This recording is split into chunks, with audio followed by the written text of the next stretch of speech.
పిప్రాయం మండలం నల్గొండ జిల్లా ఉలెందుల Guramma Venkulu wife of Venkulu మాకు ఇల్లు వచ్చింది అని చెప్పారు కాంగ్రెస్ వాళ్ళు.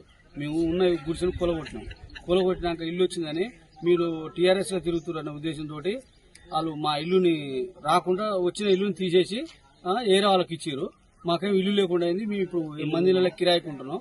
కనీసం మాకు ఇల్లు కూడా లేదు. మేము మంది నెలల కిరాయికుంటున్నాం అని బతిలాడినా కూడా కాంగ్రెస్ కార్యకర్తలు ఒక్కరు కూడా వచ్చి చూసిన లేదు. ఇటు ఒక్క ఈడ ఇల్లు ఉన్నదా లేదని అడిగిన వాళ్ళు లేదు. మళ్ళా మా తమ్ముని కొడుక్కి ఆడు తల్లి లేదు తండ్రి లేదు. ఇద్దరు డెత్ సర్టిఫికేట్ తీసుకుపోయి కాంగ్రెస్ కార్యకర్తలకు చూపించినాం. అయినా కూడా వాళ్ళు కనికరం లేకుండా కూలగొట్టిన ఇల్లు కూలగొట్టారు కదా, కనీసానికి ఇవ్వండి బతుకుదానికన్నా ఉపయోగపడుతుందంటే అట్లా కూడా ఇల్లు తీసేసి వాళ్ళు నచ్చిన వాళ్ళకు ఇచ్చుకుంటారు. మరి ఇప్పుడు ఆమె ఆడుంటుంది, ఈ మంది నెల కిరాయికుంటున్నది.